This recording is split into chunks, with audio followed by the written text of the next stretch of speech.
for Pitts. Intercepted by Ray Hubble, who may go all the way again. He's going to be cut off near the sideline. He was tripped by a man standing in front of the Winnipeg bench.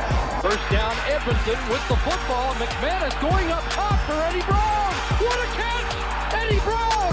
Touchdown, Edmonton! Penalty markers down all over the field.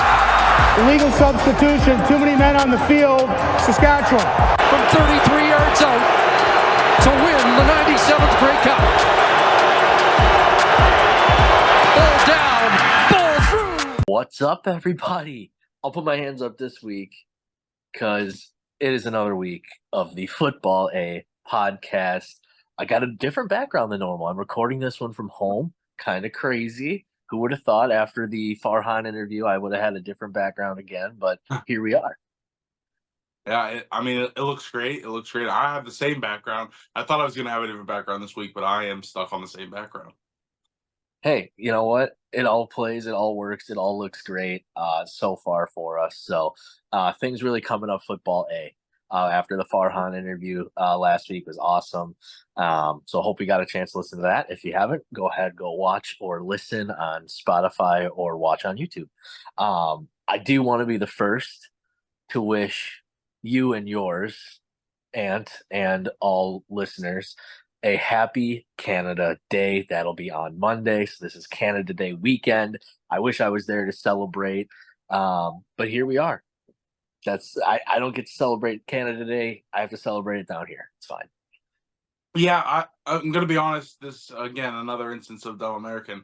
I don't really understand what Canada Day is. Is this like their 4th of July? Is this their Independence Day? What is Canada Day? Because they have like Boxing Day that we don't have. I don't know what that is either. I don't understand Canadian holidays really. I should probably try to learn those now that we're in this. I feel like holiday weekends are probably big for them. Just in general with the CFL, but I don't know what Canada Day is, to be quite honest. In the quick Google and subsequent click on the wiki link, what I gathered was yes, similar. It was something about the British North America Act or something like that. Of God only knows. So yeah, from what I gathered, yes, it was a very quick reading of the first 3 sentences. So I'd rather let our Canadian listeners tell us what's going on. Yeah. Oh, anytime we can get the British out, it's a win. I hope everybody enjoys their hot dogs and their beers and hamburgers. If that's something you guys do. Yeah. Oh yeah. Let us know the cuisine of Canada Day. That would be great to know if it's similar to like a 4th of July where it's burgers and brats and hot dogs like Ant said, or pasta salad and stuff like that, or if there's something special we should be eating. Poutine. Oh God, yeah, that's a good point. Oh, that might have ruined it. But also, speaking of our Canadian friends, I'm going to try and pull it up. Hopefully it doesn't hurt the recording here. But we had a friend listener chime in on our whole Regina, Saskatchewan thing. Yeah. He told us that Regina's where they play and it's the capital, but Saskatoon is the biggest city in Saskatchewan. So I apologize to all the Saskatchewanites, the Saskatchewanians. Saskatchewanies? Yeah. Whatever you guys go by. I apologize for saying you only have one big city when it's clear you have 2, which I support. It's just like West Virginia.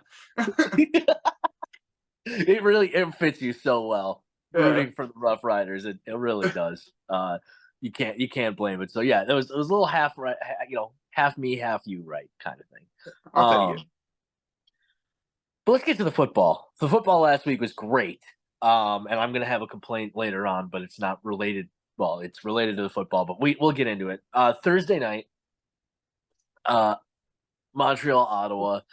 Ottawa goes to Montreal, gets absolutely it was never a question. I think Cody Fajardo right now is the best quarterback in the league.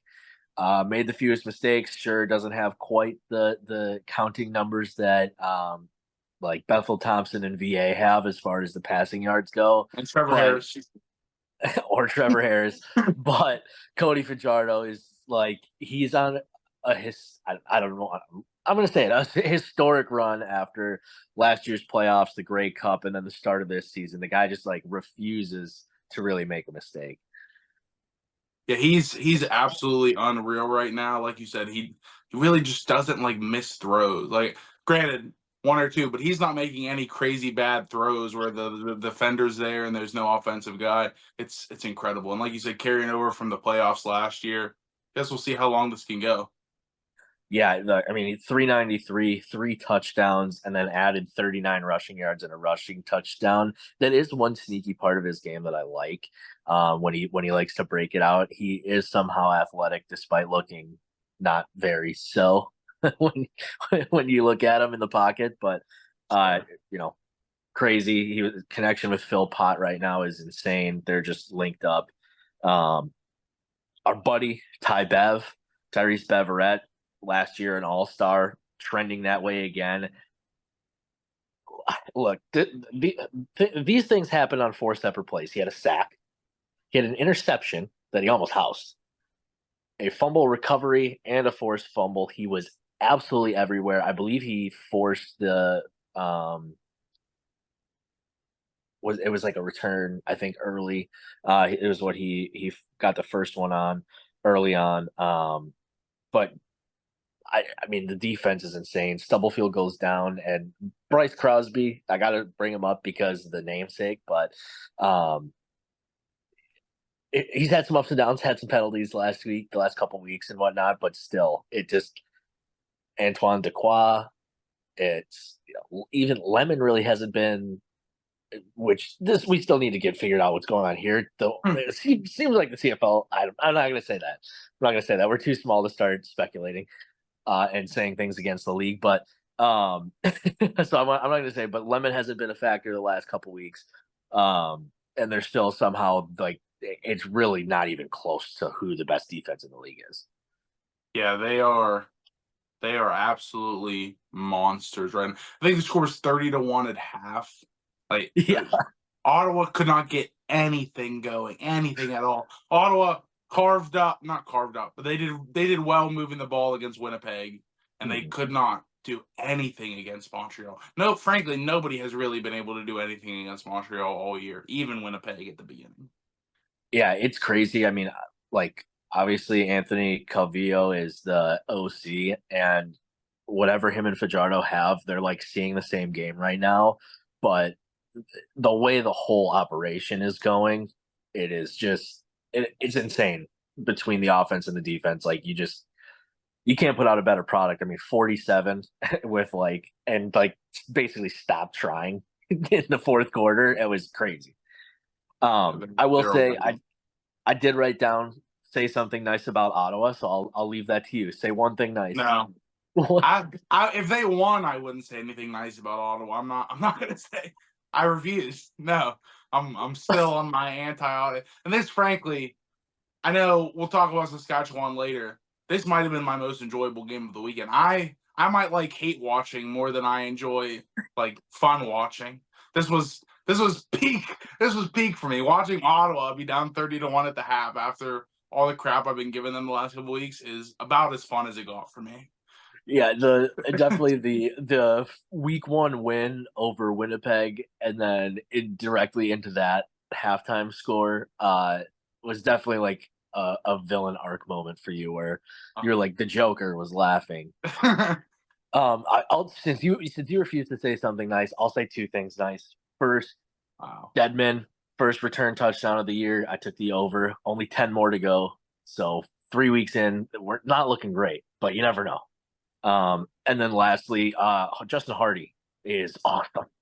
He put up an impressive stat line against a good defense. Obviously, they had to throw anyways, but I'll give a guy his flowers. He's about the only bright spot. Justin Hardy is good. I will. I'm not going to say anything good about the team, but I'll say something good about that one player. Justin Hardy is good. Hey, look at that. Who'd have thought? A little bit of give and take here on Football A. So, yeah, straight domination for Montreal, and we'll get into them when we get to the Week 4 preview part. Friday night, BC Winnipeg essentially lived up to the billing. But maybe not for what we thought it was going to be. I mean, preseason, we're talking about probably two of the top three teams in the league, Sure. depending on who who you are and what you thought of what Toronto was going to be, maybe. But the news, at least since this game, since BC won 26-24 late on a field goal, they released Travis Fulgham. BC did. Um, I didn't read into it at all. I saw the headline, so I'm reporting the headline. Pretty surprised considering he's pretty talented individual. So yeah, I'm wondering what's going on there. Will be something we look into further. But that being said, Alexander Holland's deep ball right away, 70-yard tutty, 7 for 215 and 2 scores for the game. It was a great touchdown. Like catch, made a move, got to the outside. Guys kind of ran into each other. It was great touchdown, great major for Hollins. But yeah, BC, both of these teams, I don't know that they know where they are. You don't think BC know? BC's what, 3-1 now? Granted, they haven't looked dominant ever, but 3-1's 3-1. All you gotta do is win. They probably know where they are generally. They're headed in the right direction. Winnipeg is in an absolute tailspin, but BC probably knows what they are. Yeah, I'm nervous. I guess I'm nervous for BC. You're nervous for BC? Yeah, there's a lot of. I think the offense is there. I think that's pretty clear between Stanback. I think he averaged I didn't write it down, but 5 yards a carry, or something. Right 16 of 98, I think. 16 of 68, maybe. Something like that. I think it was 98. I think it was, I think he almost had 100. So, he's averaging 4.5, 5 right now, a carry. Obviously, the receiving core, which now doesn't have Fulgham, but we'll see how that goes. Hollins is obviously great. McInnes is great. Great offense. That I won't deny. But this defense has Caleros looked probably the best he's looked, which you'd assume a guy like that's going to turn around at some point. So, maybe that's a wash. Brady Oliveira, 9 attempts coming off a week he didn't play the week prior. 7.1 yards a carry. How you only give that guy 9 carries when he's doing that in the game? That beats me. But this defense, you can name 3 guys. Haladic probably being the first at linebacker for BC, but individually, a couple good players. The defense as a whole is bad. Yep, and that's where I worry, especially when you look at Montreal, finding their way into the playoffs, playing shutdown defense and winning a Grey Cup. I guess that's the only thing I have to go on, but I don't know what you're seeing. Maybe that's different than what I'm seeing. Yeah, so I would like to credit myself because I think last week I said that BC's defense sucked, and I'm right. But I think they probably came into the season expecting it. They at no point in the offseason did they think, yeah, our defense is absolute shutdown. They could be as good as Montreal, and we have the best offense. They knew that they were going to rely on their offense. It's like the 2018 Chiefs. The Chiefs did not have a good defense, but they knew they had that offense. That's probably what BC, we got Vernon Adams, we got an offense. We're going to score basically at will if we want to. We don't really care about the defense. We don't need it. Forget it. That's a fair point. I think that's a good comp. Look at you. That's a great comp. VA, as you mentioned, 2 second down conversions there in that final drive to go get into field goal white for Sean White, WHYTE. If you're an X Games fan, it's not that Sean White, but I think they're both redheaded. So shout out us. Yeah, could be cousins. Who knows?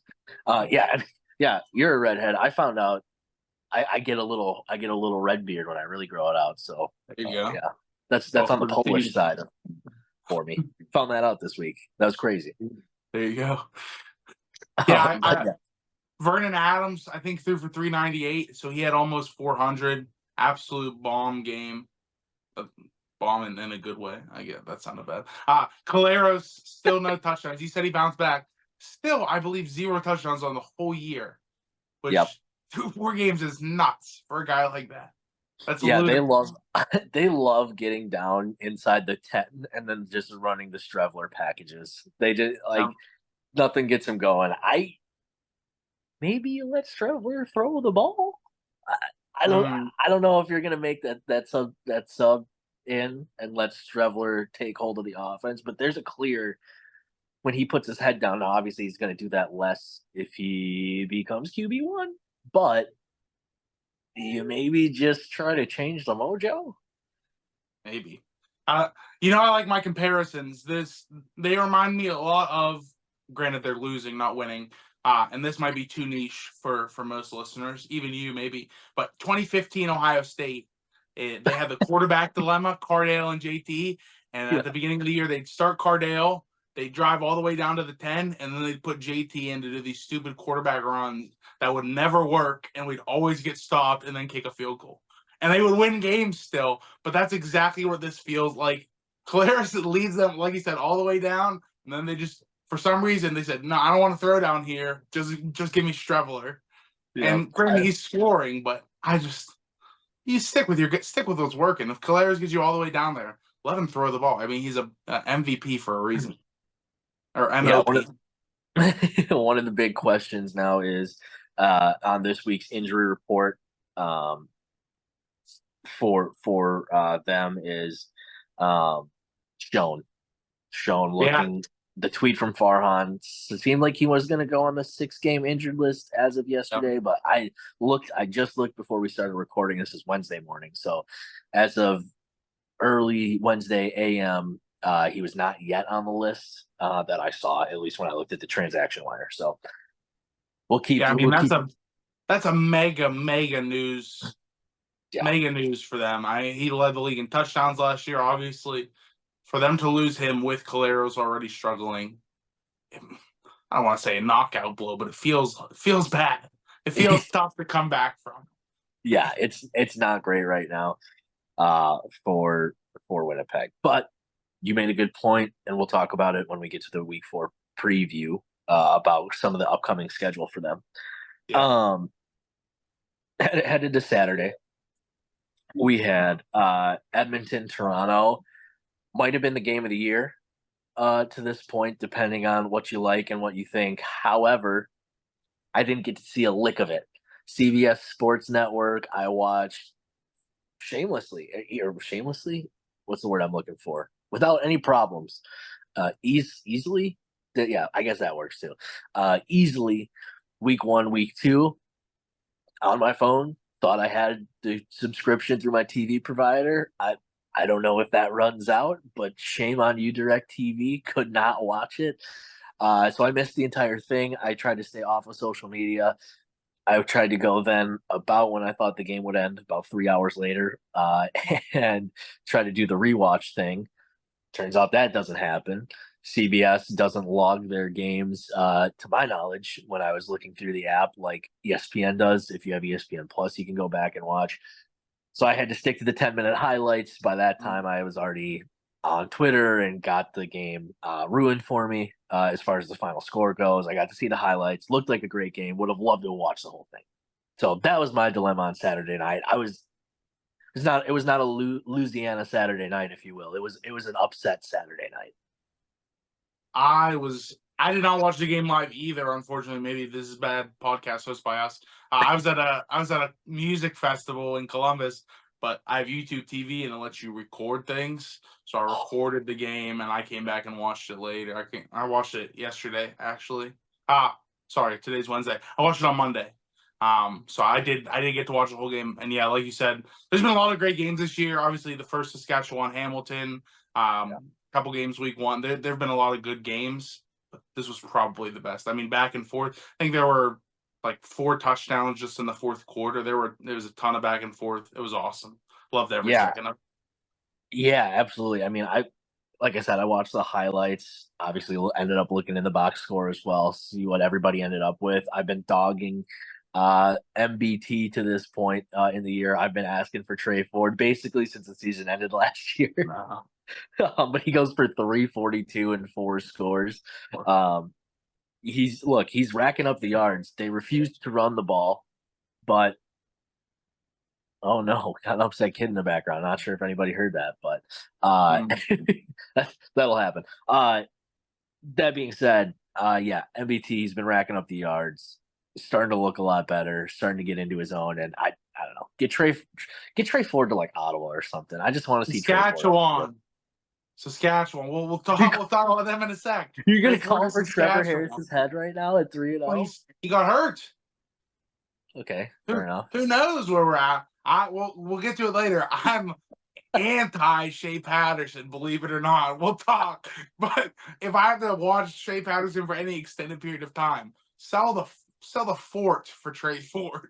I want him out. Yeah, but back to Toronto, Edmonton. I mean, your boy Kadeem Carey, great game. Cam Dukes looked good again. I don't think he had any turnovers. I think it was 2 touchdowns, no interceptions. It was 18. It was 18 of. I got it right here. 18 of 21, 214, 2 scores, rushing touchdown, and the 2-point conversion as well. Yep. He credit to him. I was wrong. I'm wrong so little on this show. It's really a shock when it happens. But I might have been wrong about Cam Dukes. He was great. He was great. He's been great both of their games. So shout out him. I hope he keeps it up, and maybe you don't have to bring Chad Kelly back after 9 weeks after what he did. Yeah. I wrote down to your point about Cameron Dukes and Kadeem Carey. I wrote Dukes way better than we thought. Carey so good. Yep, there you go. It really is that simple. Yeah. It's really easy, that easy. Just load it up and fire it. When it comes to Edmonton, I have this soft spot because I know Trey Ford is there, and I follow him on Instagram, and he's putting up pictures, whatever. He's smiling and whatever, but dude, I'm not. I'm mad. I just want to see Trey Ford, dude. I called him the Canadian Mike Vick in our group chat. So this is a whole thing that we can deal with another time, but whatever. Canadian Mike Vick might be overcooking your guts a little bit. I mean, he's certainly good, but I mean, he is a backup, so maybe we need to calm down here a sec. But Edmonton, they might be the best 0-3 team of all time. They've been in a dogfight with Saskatchewan. They were in a dogfight with Montreal last week, and now Toronto. The 3 undefeated teams they've been in absolute dogfights with every week. They had Saskatchewan on the ropes. They're better than Owen. They're good. They're good. Yeah, and it's been those MBT turnovers at least to start the year, and then obviously he played pretty clean last week. Like you said, they are right there. Toronto just got a little better of them. Let's head to Sunday. Oh yeah. This is I want to just let you rough ride your riders here, and just let you cook. Okay, so it was a fun game. Hamilton never really was in it. I mean, they had a couple moments where it felt like, they could make, like Trevor Harris went down, Shea comes in and doesn't look great. And there was a couple moments there where you felt Hamilton might be able to make a run. But credit to Saskatchewan's defense, which we kind of flamed last week for getting shredded by Bo Levi Mitchell. They played pretty good this week. Last week we talked about their rushing defense. Held James Butler to 5 carries for 10 yards. Hamilton's leading rusher was the old man Bo Levi Mitchell, which if you can do that every week, you're winning. Thor finally bounced back, had a good game. But the big news, I haven't seen anything in the last couple of days about Trevor Harris. I don't know if you have. But obviously I didn't see anything on I looked at the injury report this morning, and both them and who are they playing? No, they're off this week. So I didn't see anything on the injury report from them. Yeah, I have the West Virginia flag behind me. I'm a born and raised Ohio State fan.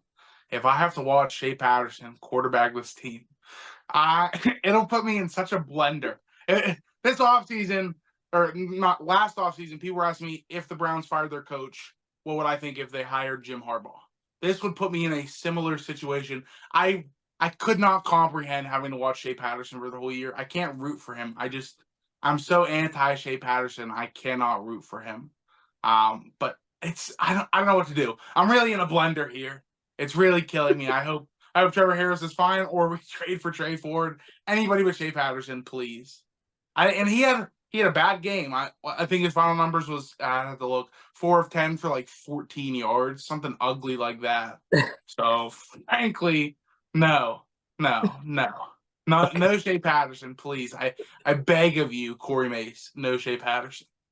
Yeah, I'm glad you're kind of a born hater, just as a person, and I'm glad that's kind of where you ended up on this. I would have respected you, putting aside the background and just going for it. That being said, I mean, Trevor Harris looked like he was ready to come into the game. It never got close, so they never needed him to. Especially the way that Saskatchewan was running the ball, like you mentioned with Thor. And he had like 4 more catches with 47 out of the backfield. He's been sneaky good despite some of the receiving numbers are incredible. Like you said, I mean, from the jump, I bet, I said Hamilton. I bet Hamilton last week. I thought they were going to win the ball. Crazy bet. As soon as Saskatchewan recovered the opening kickoff, I don't know the numbers, just football in general, college, American college, U Sports, NFL, CFL, football in general. If you lose the fumble on the opening kickoff, I'm pretty sure the win percentage for the team that recovers it, that was kicking off, is 96%, probably. I'm sorry, it might even be higher. I don't know. It might if be I 100%. fumble the opening kickoff, I don't know if that team has ever won the game. I feel like it's going to be such a mental break. But you have it would just suck. I've played football. My team's never done that, but it's going to be such a disaster. Like, how do you even tell your defense to go out there after that? Just like, what are you guys doing to us? You give them a short field on the first play, and it's a mess. Yeah, I'll say it. I don't remember a time I've watched a game where the team you've given up the opening kickoff and gone on to win the game. So I would say it has to be 100%. Yeah, it's crazy. It's crazy. Maybe the hardest broken streak in sports have not lost. Harder than Joe DiMaggio's 56 straight games with a hit. So yeah, it was domination from the start. Then, I mean, Hamilton does, like you said, they were there for like a second. I think it was, what was it? Was it like 18-12? When Bo Levi fumbled. Yes. I think it was definitely like a 1-score game. Bo Levi fumbles on the goal line off the like weird handoff or play action. I don't know. It was like a read. I couldn't tell if it was play action or read option. I think it was play action.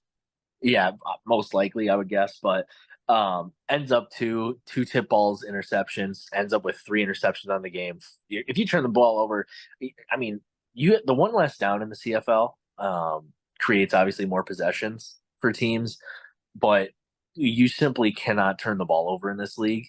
With any other sport, like this is proving that in any sport you cannot turn the ball over too much, because that will just cost you the game at the end of the day. 4 turnovers for Bo Levi. Crazy. Couple tip balls. Obviously, the one is a pick 6 too. That's a backbreaker. Jameer Thurman, who returned that one, also had a game. I don't know. I don't think there's a like offensive and defensive player of the week award. I've not seen it from the CFL. I would like to, but he would have pushed Beverett for that with the pick 6, and then he also added. I wrote it down somewhere here. Pick 6, and he forced a fumble. So great week for Thurman and that defense, like you said. Hamilton could never get it going. Tim White. Him, we've got to have a conversation. Tim White, I think it was 6 targets, no catches. Had the big drop early week 1. Look, had the big drop week 2 that got picked that let us win week 2. Yep, off his hands in week 2. Him and Caleros right now.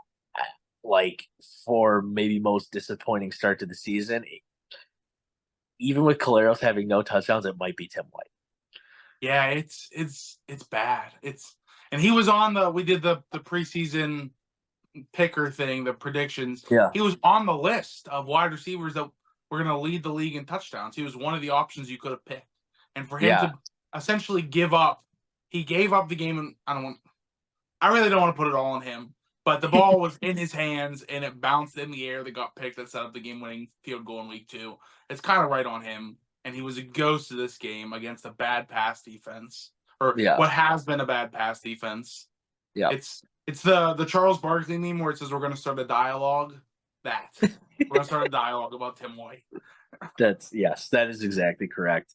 Yeah, I mean, that's the big thing. I mean, that Hamilton receiving core is like deep between Bridges and some of these other weapons that they have. Is they have guys who are playing out of their mind. I mean, Bo Levi's been slinging it. I mean, obviously the 3 interceptions this week, a couple tip balls. I mean, they're not great throws when they get tipped, but whatever. Still got guys having 7,500-yard games in general. But yeah, it's been, I don't know, something's going on there. The only other notes I have from this game is Ajo needs more reps, needs more snaps, 40-yard one. I mean, it's an all-time great stat line: 1 catch, 40 yards, touchdown. It's like mild salsa version of the Randy Moss stat line. In my head, I was preparing to say it's the AA version of the Randy Moss stat line. That's definitely mild salsa AA version. I love it either way. It's pretty spot on. Yeah. So yeah, I mean, his first CFL touchdown, clap it up for him. Then I just had the Sales injury. That was scary, especially because it was so late and the game felt so out of reach. But he got up, walked away. It seemed like they were being more precautious than anything, and I haven't seen anything further. So you think hopefully good to go at least, or miss only a game or 2, but at the worst. So it was a great week of CFL football, man. This thing is fun. It's been the last 2 Sundays now, late Sunday night, getting the Sunday scaries where I've been sitting there and it's like, oh man, another week just right by. But you turn around, it's just you got to make it through Monday, got to make it through Tuesday, got to make it through Wednesday, then Thursday's kickoff. I don't know. I do like the idea of sitting down all day, but when it's only a couple days in between, between football, I mean, it's nice. It's nice to be right back into it, but it's making it go fast. My spin zone for it, as much as I like the one day, is the way it's currently set up. We have more days in the week with CFL football than without them, so that feels pretty good, right? I feel like that's a good thing. Yeah. Nobody's ever said I want less CFL football. Sure. Well, I guess the merger. I don't know. Fair. or the expansion when they unexpanded, I guess. I don't know. That's something I got to do a deep dive on, but whatever. Real quick, my other notes that I have, the only thing, a little update on our bet tracking. I went 3-1 this week. I won Montreal. I lost, and once again I took Winnipeg. I'm 0-3 betting Winnipeg this year, and then I won Edmonton covering and the Saskatchewan cover, and then you took a loss on the under 47.5 of the Montreal game, which Montreal basically had that by themselves. 47. You won BC and Edmonton, and then of course the infamous Hamilton money line bet that bricked about as hard as it could, maybe harder than the Montreal under brick. Pretty bad.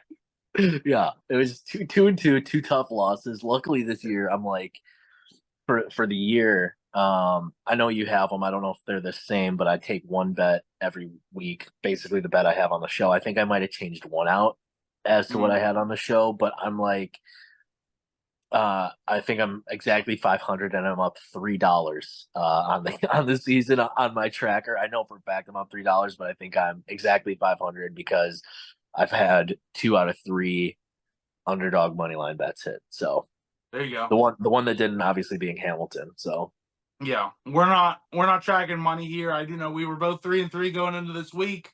You're now 5-5, so like you said, exactly 500. I'm 6-4. So one game up with only 18 weeks left. It might be too big of a hole for you, to be quite honest. After that disaster, getting the jitters out week 1, I've had a couple good weeks here. Yes. So we'll see if we keep it going. You're locked in. All right, let's get right to it then. Week 4, Thursday night. Edmonton heads to this actually might be one of these days we're gonna have to have a conversation about some of the stadium names and stuff. But Edmonton heads to BC Place, which has to be up there. The fact that the BC Lions, Place. yeah, it's just like BC Place. Like I love that personally. So yeah, we got to talk about that. I'm gonna probably bring it up with the Winnipeg game too, but whatever. We'll get there. We'll get there. You simply can't. This is not a reflection of the company that has the naming rights, but Princess Auto.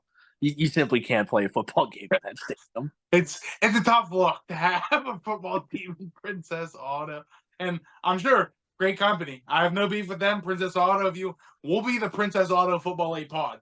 We have no beef there. Absolutely, but yeah. I couldn't put on football pads and try to hit somebody in Princess Auto Stadium. I just not. Granted, if Winnipeg wants to pay me to play offensive line, I actually can.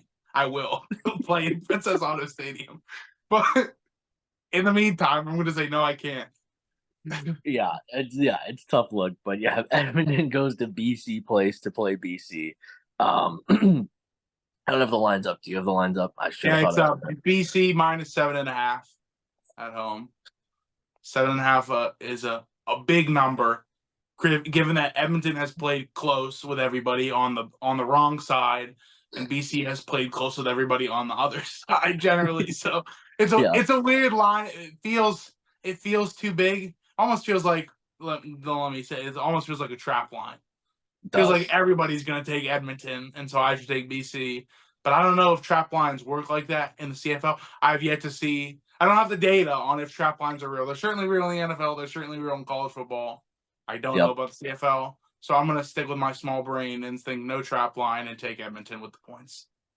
I'm also taking Edmonton plus 7.5. If you're gonna give me a full major, if you're gonna give me a full major after they were plus 6 last week and almost won the ball game, probably could have and should have won the ball game. Well, I don't know about should have, but could have.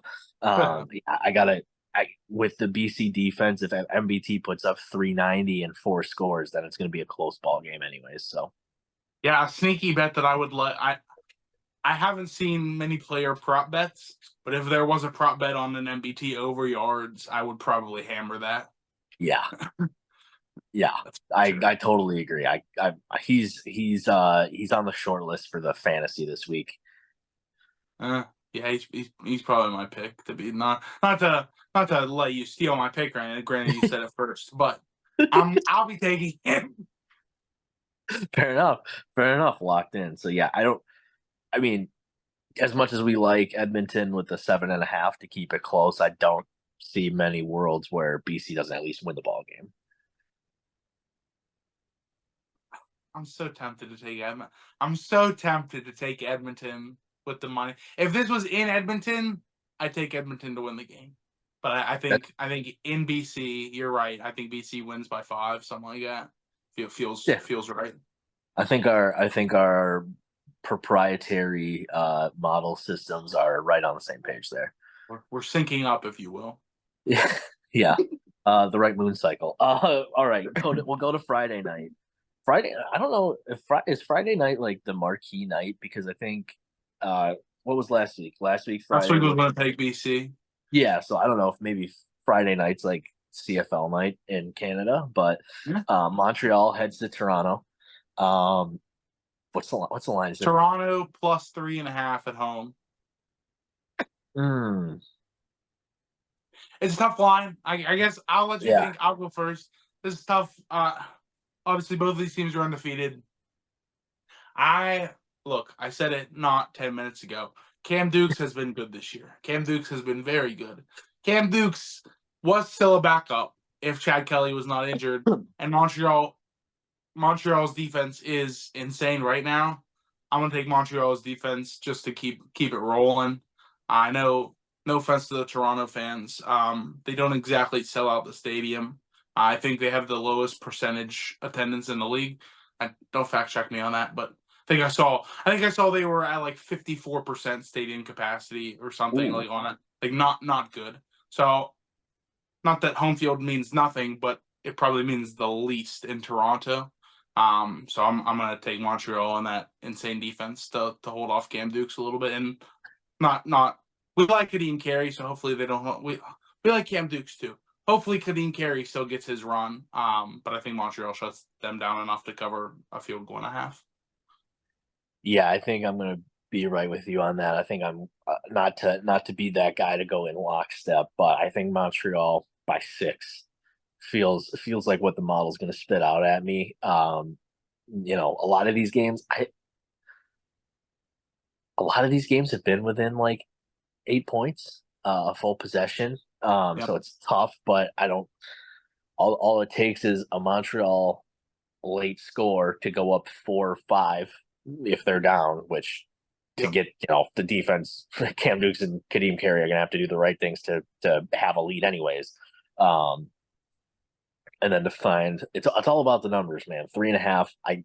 It's a gross number to always be on that other side of the half, just like you said with the trap of the 7.5. But I think I'm gonna go Montreal. I think they start 4-0. It would take a pretty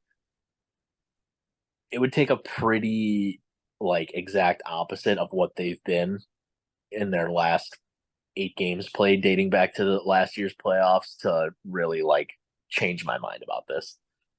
Yeah, it would take that, or everybody on Toronto would have to play perfect. Like not a single mistake from Dukes, no balls on the ground from Kadeem Carey, perfect all the way throughout. Just to have a shot at the win, I think.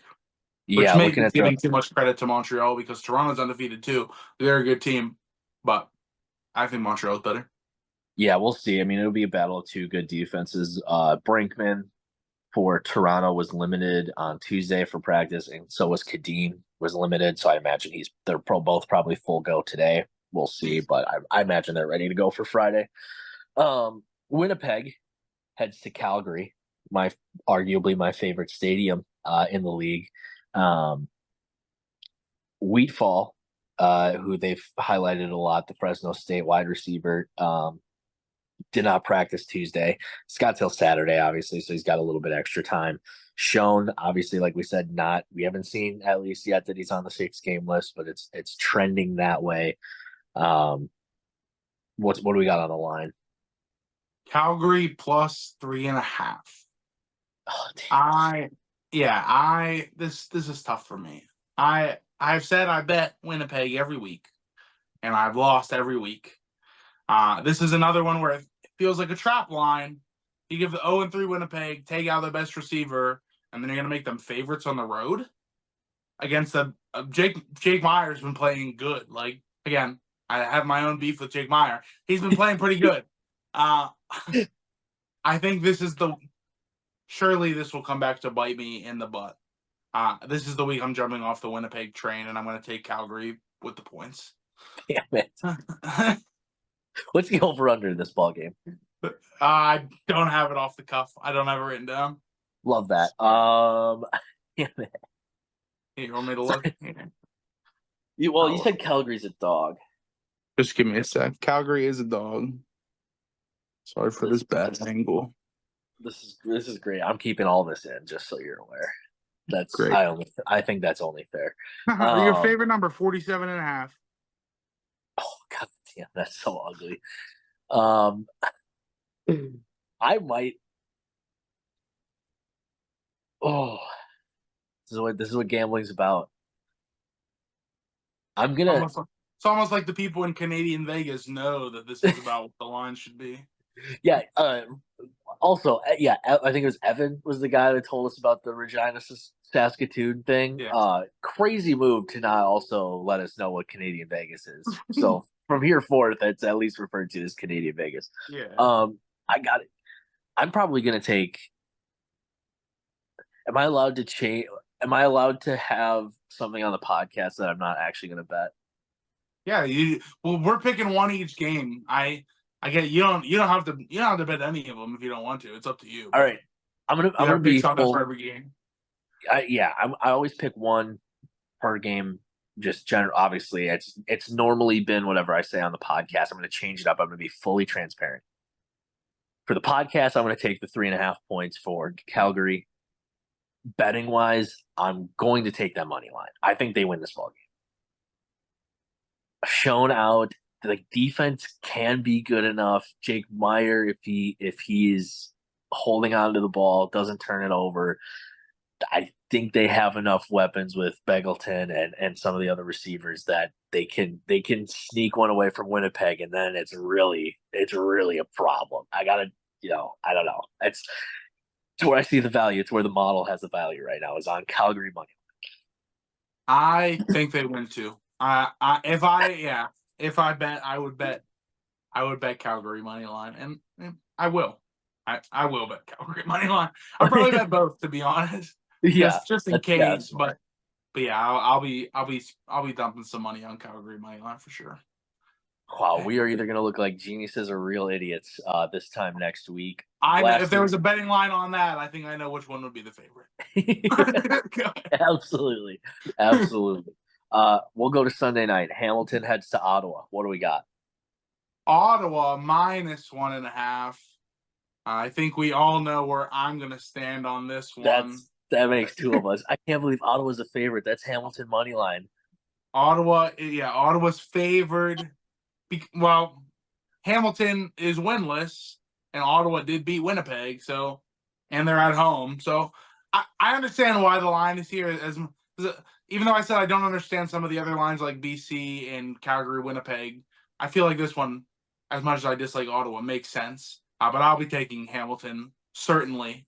I think it just really comes down to Bo Levi Mitchell limiting turnovers, and not that Saskatchewan's defense is the best in the league, but they're good. Ottawa's is bad.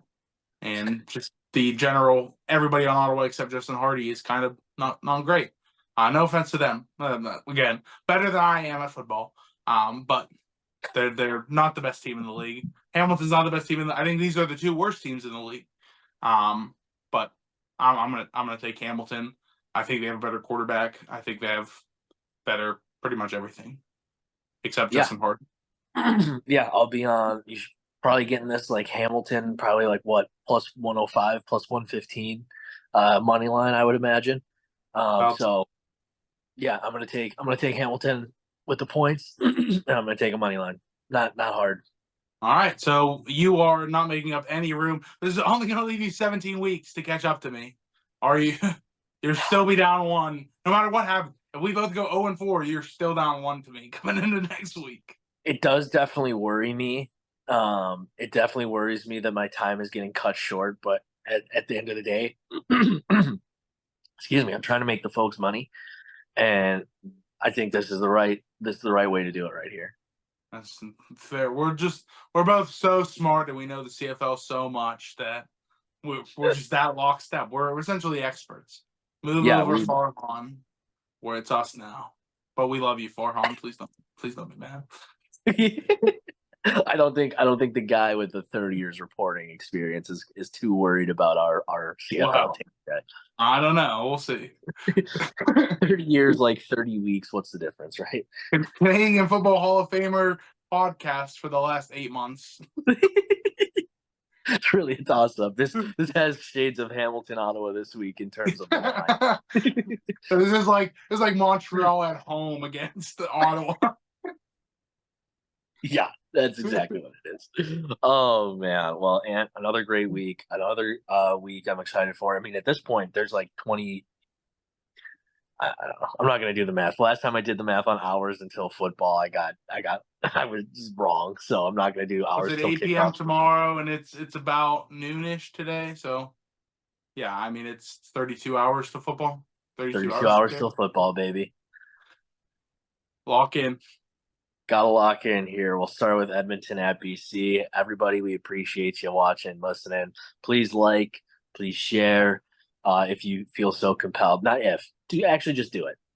We know Ottawa amount to a CFL. We know Ottawa amount to the Montreal CFL Hall of Famer reporters amount of CFL. So obviously you should tell your friends about us. That's true. even if you're not compelled to listen, that's like, you know how they say like an angel and a devil on your shoulders. If you feel Yeah. not compelled, that's the devil, and you should not listen to him. Listen, Right. that's the angels telling you to like, subscribe, share to the pod. Exactly. Couldn't have said it better myself. Thank you, everybody. This has been the Football A podcast, ready for Week 4 action. Yes, sir. See you guys. Stop recording.